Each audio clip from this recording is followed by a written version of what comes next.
नमस्कार दोस्तों, सार्थक धोंडे जी ने पूछा है कि what is the difference between antibodies and memory T cell, do vaccines have memory T cells. इसके बाद जो है बीबी के बिनय जी ने पूछा है कि एंटीबॉडीज़ कितना दिन तक प्रोड्यूस करेगी वैक्सीन मेड इन इंडिया वाली। आगे भी उन्होंने सवाल पूछे है कि फुल लाइफ एंटीबॉडीज़ रहेगी सर, टेल में वैक्सीन एक बार लेने के बाद फुल लाइफ प्रोटेक्शन देगी या नहीं। तो दोस्तों ये सवाल एक दूसरे से जुड़े हैं, इसलिए मैं इसको एक वीडियो में ले रहा हूँ। तो आपका स्वागत है डॉक्टर प्रशांत मोरे हेल्थ टिप चैनल पे। अभी तक आपने चैनल को सब्सक्राइब नहीं किया है तो चैनल को सब्सक्राइब कीजिए और वीडियो को लाइक कीजिए। आखिर तक मेरे साथ बने रहिए ताकि आपको पूरी जानकारी मिल सके। तो दोस्तों सबसे पहले बात करते हैं हम ये बी सेल क्या रहता है, टी सेल क्या रहता है और एंटीबॉडीज़ क्या रहता है। दोस्तों जब हमारे बॉडी पे कोई पैथोजन मतलब वायरस, बैक्टीरिया, प्रोटोजोआ अटैक करता है तो क्या करती है हमारी बॉडी, उससे लड़ती है। तो लड़ने के लिए आगे आते हैं हमारे वाइट ब्लड सेल्स, तो ये इम्यून सेल्स भी कहा जाता है। तो ये तीन टाइप के सेल्स होते हैं मेनली, एक मैक्रोफेजेस, बी लिम्फोसाइट्स और टी लिम्फोसाइट्स। तो ये मैक्रोफेज क्या करता है कि जो वायरस या बैक्टीरिया है उसको निगल लेता है, या जो सेल है उससे इन्फेक्ट हुई उसको निगल लेता है। और जो बी सेल्स क्या करते हैं, बी सेल्स अगर एंटीजन को आइडेंटिफाई करते हैं फिर अपनी खूब सारी कॉपीज़ बनाते हैं, क्लोनिंग बताते हैं, लैक्स ऑफ बी सेल्स बनती है और उसके बाद वो बनाते हैं एंटीबॉडीज़। ये टी सेप्ट या वाई सेप्ट होते हैं और ये एंटीबॉडीज़ क्या रहते हैं, पर्टिकुलरली वायरस और बैक्टीरिया के खिलाफ बनते हैं। और ये जो एंटीबॉडीज जाके इस वायरस या बैक्टीरिया को मार गिराते हैं, अटैक करते हैं उसके ऊपर।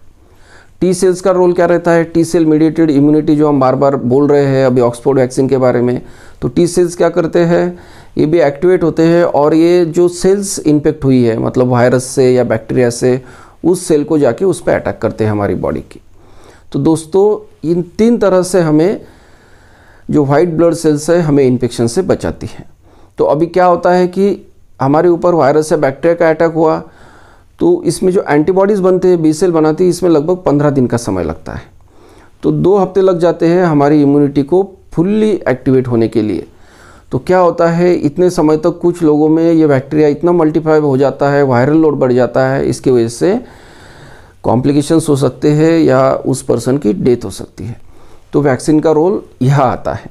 वैक्सीन क्या करती है, जो वायरस है या बैक्टीरिया है उसको कमज़ोर किया जाता है वैक्सीन में, या उसको मार के डेड वायरस जो है उससे वैक्सीन बनाई जाती है, जैसे कोवैक्सीन बनाई है भारत बायोटेक की। तो ये वैक्सीन देने के बाद क्या होता है, बॉडी हमारी उसके खिलाफ लड़ती है। बॉडी को लगता है कि सचमुच के वायरस ने हमारे ऊपर अटैक किया है और उसका जो एंटीजन है उसको न्यूट्रलाइज करती है। बी सेल एक्टिवेट होते हैं, एंटीबॉडीज़ बनाते हैं, T cell mediated immunity activate होती है। तो बॉडी को क्या है, अभी एक्सपीरियंस आ गया है वो वायरस से लड़ने का। तो बॉडी ने ये मेमोरी स्टोर कर ली, मेमोरी बी सेल्स रहते हैं, मेमोरी टी सेल्स रहते हैं, तो ये बॉडी में ये सब स्टोर्ड है। तो आगे चल के जो पर्टिकुलर वायरस या बैक्टीरिया हमारे ऊपर ओरिजिनल वाला अगर अटैक करेगा तो क्या करेगी, बॉडी उसको न्यूट्रलाइज करने के लिए पहले से ही तैयार है। फटाफट एंटीबॉडीज़ बन जाएंगे, फटाफट T cell mediated immunity activate हो जाएगी और बॉडी को इन्फेक्शन नहीं होगा, मतलब बॉडी जो इन्फेक्शन है उससे अच्छे से लड़ पाएगी।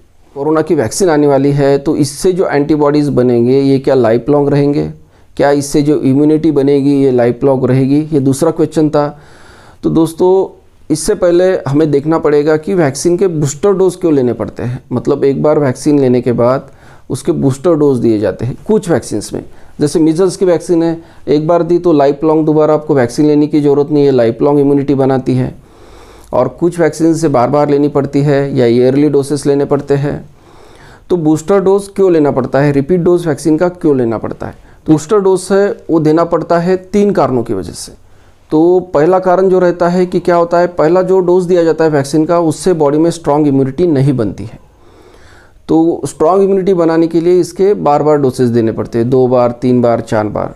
जैसे डीपीटी वैक्सीन है, इसके बाद जो है MMR वैक्सीन है, diphtheria, pertussis, tetanus and measles, mumps and rubella. तो ये वैक्सीन के बूस्टर डोज दिए जाते हैं और बाद में इससे स्ट्रॉन्ग इम्यूनिटी बनती है। दूसरा कारण है वैक्सीन का बूस्टर डोज लगता है कि कुछ महीने बाद, कुछ साल बाद जो इम्यूनिटी बॉडी में बनी हुई है ये कम होने शुरू हो जाती है, डिक्लाइन होती है। तो बॉडी में और अच्छी खासी इम्यूनिटी बनाने के लिए ये बूस्टर डोज दिया जाता है। तीसरा कारण है जो वायरस से अटैक करने वाला, यही बदल जाता है, म्यूटेट हो जाता है।